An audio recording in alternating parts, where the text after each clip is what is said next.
भगवान श्री कृष्ण जी का विवाह राधा जी के साथ हुआ था या नहीं, इस संशय को दूर करें। कथाएं जब YouTube पर आती हैं तो उनको सुनना चाहिए। ये मैं बहुत बार इसका उत्तर दे चुका हूं, लेकिन पुनः देता हूं। बंधुओं, श्री किशोरी जी कौन है, श्री राधा रानी कौन है? जैसा कि मैंने कहा कि प्रेम स्वरूपम अवर्णनीयम, प्रेम का स्वरूप और कोई अद्भुत स्वरूप हो उसका वर्णन नहीं किया जा सकता, ऐसी हमारी श्री किशोरी जी हैं। उनका वर्णन संभव नहीं है, लेकिन फिर भी मैं करता हूं। श्री राधा रानी कौन है? कृष्ण से कोई विलग नहीं है, वो कृष्ण से कोई अलग नहीं है। जैसे ज्ञान की स्थापन के लिए भगवान श्री कृष्ण पधारे, वैराग्य की और मर्यादा की स्थापन के लिए प्रभु श्री राम पधारे, ठीक वैसे ही निर्मल भक्ति में भी प्रेम भक्ति, प्रेम लक्षणा भक्ति की स्थापन के लिए श्री किशोरी जी आई हैं, श्री राधा रानी। राधा रानी कोई और नहीं है, स्वयं कृष्ण ही है। भाव ऐसा है कि जब भगवान मोहिनी बनकर के आए थे, मैंने उस दिन बताया था ना, महादेव भी उनके रूप पर मोहित हो गए थे, सारे देवता मोहित हुए, सारे दैत्य मोहित हुए, सब मोहित हो गए मोहिनी भगवान के ऊपर, लेकिन एक व्यक्ति मोहित नहीं हुआ, और वे थे सूर्य नारायण।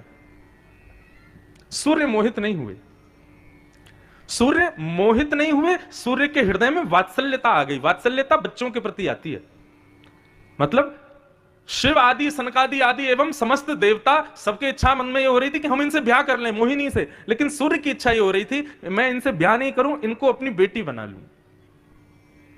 सुंदर पत्नी सबकी इच्छा थी, लेकिन सूर्य की इच्छा थी सुंदर बेटी। और मोहिनी भगवान किसी पर नहीं रीझे, मोहिनी भगवान सूर्य की भावना पर रीझ गए। मोहिनी भगवान बोले, सूर्य तुम्हारे हृदय का भाव मुझे बहुत अच्छा लगा, सबने मुझे चाहा कि मैं उनकी सबकी पत्नी बन जाऊं, लेकिन तुम्हारे मन की इच्छा थी मैं तुम्हारी बेटी बनूं। सूर्य नारायण बोले, हाँ भगवान, मेरी यही इच्छा है कि आप जैसी सुंदरी बेटी का मैं कन्यादान करूं, आप जैसी सुंदरी का मैं पिता कहलाऊं, उससे मेरा गौरव बढ़े। भगवान इतने प्रसन्न हो गए, भगवान ने वचन दिया, बोले हम वचन देते हैं द्वापर में तुम सूर्य ही वृषभानु बनोगे। और मोहिनी ने पूरे देवताओं को मोहित किया, लेकिन मोहिनी को भी जो मोहित करे, ऐसी सुंदर श्री राधा रानी के रूप में हम तुम्हारे यहां जन्म लेंगे। तो मोहिनी देवताओं को मोहित करती है, लेकिन मोहिनी को भी जो मोहित करे, ऐसा श्री किशोरी जी का स्वरूप द्वापर में वही भानु यानी कि सूर्य वृषभानु बने, और उनके यहां पर मोहिनी ही, भगवान कृष्ण ही श्री किशोरी जी के रूप में प्रकट हुए। मानव को बताने के लिए कि निष्काम प्रेम क्या है, अकिंचन प्रेम क्या है, कामनाओं से रहित प्रेम क्या है, उसके लिए किशोरी जी का प्रादुर्भाव हुआ। और प्रेम के रूप में किसको स्वीकार किया? कृष्ण को। कृष्ण कौन है? श्री किशोरी जी और कृष्ण एक दूसरे के ही प्रतिबिंब हैं। प्रतिबिंब मतलब हम सब एक हैं, लेकिन सुबह स्नान करने के बाद जब दर्पण में खुद को देखते हैं तो दो हो जाते हैं, एक तो मैं खड़ा हूं, एक दर्पण में दिख रहा है। और दर्पण में दिखने वाला हमारा ही स्वरूप हमको बड़ा प्रिय होता है। ऐसा संसार में कोई व्यक्ति नहीं जिसको अपने आप को शीशे में देखना अच्छा ना लगता हो, सबको अच्छा लगता है। दर्पण का हमारा स्वरूप हमको अपनी प्रियतमा से भी प्रिय होता है। ठीक वैसे ही श्री कृष्ण का प्रतिबिंब स्वरूप किशोरी जी हैं, और किशोरी जी का प्रतिबिंब स्वरूप कृष्ण है। इसलिए विवाह संभव नहीं है, क्योंकि दोनों एक ही हैं। प्रेम संभव है, क्योंकि प्रतिबिंब से प्रेम सबको होता है, किसको नहीं होता। शादी ब्याह में भी जाते हैं तो फोटोग्राफर पहले ढूंढ लेते हैं, भैया हमारा नंबर ले लो, फोटो खींच के व्हाट्सएप कर देना। क्यों? अपना फोटो किसको प्रिय नहीं, अपना प्रतिबिंब किसको प्रिय नहीं। किशोरी जी ठाकुर जी के ही प्रतिबिंब हैं। अब देवास आदि क्षेत्रों में इससे ज्यादा व्याख्या जरूरी नहीं है, लेकिन आओगे वृंदावन तब पता चले कि किशोरी जी कौन है, और किशोरी जी और श्री ठाकुर जी का प्रेम रस क्या है, उसका भाव क्या है। लेकिन गर्ग संहिता की यदि बात करोगे तो श्री गर्गाचार्य जी ने जो गर्ग संहिता लिखी है, वहां पर कृष्ण राधा का विवाह हुआ है, भागवत में नहीं हुआ, क्योंकि दोनों विलग नहीं है। अलग जो होते हैं उनको एक साथ किया जाता है, विवाह के सूत्र में बांधा जाता है, लेकिन जो एक ही हैं उनको कहां विवाह कराओगे। राधा कृष्ण स्वरूपाम्बई, कृष्णम राधा स्वरूपिणो कलात्मानम निकुंजस्थम गुरु रूपम सदा भजे। ये दोनों एक ही हैं। केवल लीला निष्काम प्रेम के प्रादुर्भाव के लिए, निर्ग्रंथा लोगों के लिए, जिनको संसार से मतलब नहीं, ऐसे प्रेम में ओतप्रोत रसिक जनों के लिए श्री किशोरी जी पधारी हैं। और वो रस केवल वृंदावन में छलकता है और कहीं नहीं। बाकी सब जगह पर राधा कृष्ण को एक प्रेमी प्रेमिका के रूप में देखा जाता है, लेकिन हमारे वृंदावन में ठकुरानी ठाकुर राजा और रानी के रूप में देखा जाता है। वहां का रूप ही अलग है, वहां का भाव ही अलग है। इसलिए ठाकुर जी का विवाह नहीं हुआ, क्योंकि किशोरी जी राधा ही ठाकुर जी की आत्मा ही है, ठाकुर जी का ही अंश है, ठाकुर जी की ही शक्ति है किशोरी जी। जयदेव महाप्रभु कहते हैं, जब ठाकुर जी ने गोवर्धन पर्वत को धारण किया, उस समय पर इतना बल ठाकुर जी को प्राप्त हो गया। 7 दिन 7 रात्रि पर्यंत अपनी एक अन्य उंगली पर धारण किया। भगवान चाहते तो भ्रगुटी टेढ़ी कर देते, बारिश उसी समय थम जाती, इंद्र अपने सिंहासन से गिर जाता, लेकिन ठाकुर जी ने इंद्र को एक शब्द नहीं कहा, एक बार भी प्रकृति को वश में नहीं किया, और 7 दिन तक गिरिराज जी धारण करके खड़े रहे। क्यों? ठाकुर जी चाहते तो इंद्र को 2 मिनट में बता देते कि तू गलत कर रहा है। क्यों नहीं किया ठाकुर जी ने ऐसा? तब श्री जयदेव महाप्रभु कहते हैं वो इसलिए नहीं किया क्योंकि सारे ब्रजवासी गोवर्धन पर्वत के नीचे ही खड़े थे और श्री वृषभानु नंदिनी श्री राधा रानी सामने खड़ी थी, तो उनको निहारने के लिए अच्छा खासा समय ठाकुर जी को चाहिए था। इसलिए 7 दिन तक ठाकुर जी यूं ही खड़े रहे और उनको देखते रहे। श्री मुख चंद्र चको जय जय देव। और एक साधारण बात कह दूं, ठाकुर जी थक गए थे, स्वयं को रिचार्ज कर रहे थे। किशोरी जी देख रही थी ना, तो ठाकुर जी को आनंद आ रहा था, इसलिए 7 दिन तक यूं ही खड़े रहे। नहीं तो ठाकुर जी ऐसे देख लें तो इंद्र की मजाल एक बूंद नीचे गिर दे, लेकिन 7 दिन तक कुछ कहा ही नहीं इंद्र से। इंद्र जब खुद थक गया, और भागवत में तो वर्णन है कि इंद्र की मेघमालाएं खत्म हो गई, इंद्र के पास पानी खत्म हो गया, इतना बरसाया इंद्र ने। तब इंद्र को लगा कि मैंने गलत किया है, और इंद्र ने आकर के फिर क्षमा मांगी भगवान से, तब भगवान ने गिरिराज जी नीचे रखे। ये सर्वसमर्थ ठाकुर जी चाहते तो इंद्र को 2 मिनट में बता देते, लेकिन क्यों नहीं बता रहे? इस भेद को खोला श्री जयदेव महाप्रभु ने।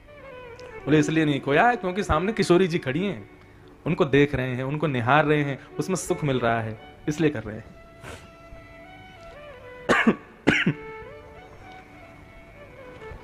ऐसी गोवर्धन लीला ठाकुर जी ने व्यवस्थित की, और श्री गोवर्धन नाथ को पुनः विराजमान करके ठाकुर जी ने इंद्र की स्तुति को स्वीकार किया। इंद्र ने स्तुति गाई, और स्तुति में कहा कि पिता गुरुस्त्वं जगतामधीशो दुरत्ययः कालोपातदण्डः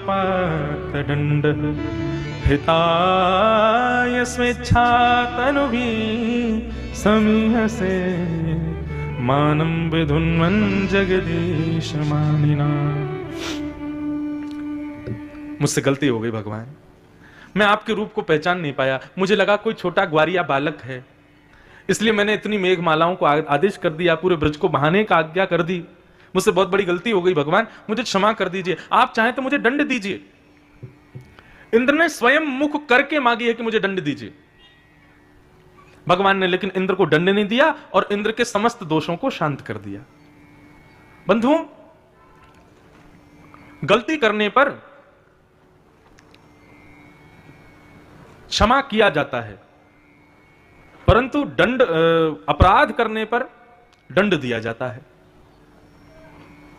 ब्रह्मा ने भी एक गलती की थी, कल मैंने वो कथा बड़े सूक्ष्म में कहकर के मैं आगे निकला था, लेकिन ठाकुर जी ने उस गलती से क्षमा नहीं किया ब्रह्मा को, परंतु आज इंद्र ने जो किया उससे ठाकुर जी तुरंत सहज क्षमा कर देते हैं, उसको दंड नहीं देते। क्यों? क्योंकि क्रिया दोनों की अलग है। ब्रह्मा ने ग्वाल बालों का हरण किया था भगवान की परीक्षा लेने के लिए, मतलब अपने वैष्णवों को, ठाकुर जी के वैष्णवों को ठाकुर जी से दूर किया था, और इंद्र ने जो किया, वर्षा करी, तो सारे वैष्णव ठाकुर जी के समीप आ गए, सब सन्निकट आ गए, इसलिए ठाकुर जी ने उसको क्षमा कर दिया, क्योंकि तेरी क्रिया से सब मेरे समीप आए। और ब्रह्मा को इसलिए क्षमा नहीं किया क्योंकि ब्रह्मा की क्रिया से सब दूर चले गए। इससे ये बात समझ आई कि भाई जिस क्रिया से भगवत सानिध्य प्राप्त हो वो क्रिया ठाकुर जी को प्रिय है, और जिस क्रिया से भगवत विमुख हम हो जाते हैं वो क्रिया ठाकुर जी को बिल्कुल प्रिय नहीं है। अब स्थिति यह है हम संसारवादी लोगों की कि हमको कष्ट के समय पर ठाकुर जी की याद ज्यादा आती है और सुख के समय पर ठाकुर जी का स्मरण कम होता है। अब ठाकुर जी को वो क्रिया पसंद है जिससे उनकी याद ज्यादा आवे। यदि कष्ट में याद आती है तो ठाकुर जी फिर खूब कष्ट देते हैं, बोले अच्छा कम से कम इस बहाने याद तो भी करेगा।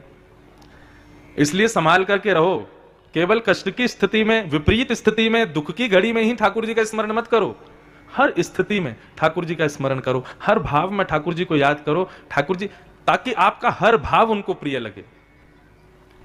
ठाकुर जी को पता चल जाए कि जब गिरता है तभी इसको मेरी याद आती है, तो फिर बार बार गिरेंगे, कम से कम बार बार याद तो भी आएगी इसको।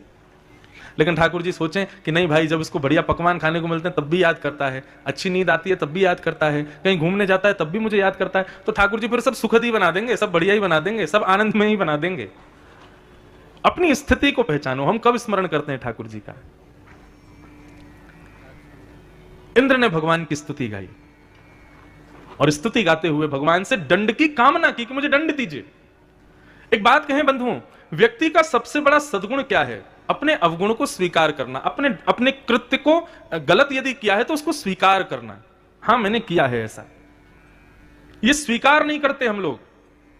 अपने अवगुणों को, अपने दुर्गुणों को, अपने गलत कृत्यों को हम लोग छिपाने का प्रयास करते हैं, उस पर पानी फेरने का, उसको ढकने का प्रयास करते हैं। यही ठाकुर जी को प्रिय नहीं है। बस जो अपराध हो गया, जो गलती हो गई, जो हो गया, उसको स्वीकार करने वाला ठाकुर जी को अति प्रिय है। इंद्र ने स्वीकार किया कि मेरे से गलती हो गई, मैंने बहुत बड़ा अपराध किया, आप जो दंड देंगे मुझे स्वीकार है। ठाकुर जी ने उसको मुक्त कर दिया। बोले अपनी गलती स्वीकार कर ली, इसी से तेरे दंड सारे क्षमा करता हूं मैं। लेकिन बंधुओं, इसका मतलब यह नहीं कि गलती करते जाओ और अपनी गलती स्वीकार करते जाओ और ठाकुर जी क्षमा कर देंगे। नहीं, गलती कर दी, उसके बाद जब अपनी गलती को स्वीकार करो तो उसको स्वीकार करते हुए यह वचन दो कि आगे से नहीं करूंगा, तब ठाकुर जी प्रसन्न होंगे। इंद्र ने आकर के भगवान से क्षमा मांगी और भगवान ने कहा ठीक है, अब तुम जाओ, जाकर के सही रूप से अपनी पदवी का निर्वहन करो, अहंकार मत करो, अभिमान मत करो।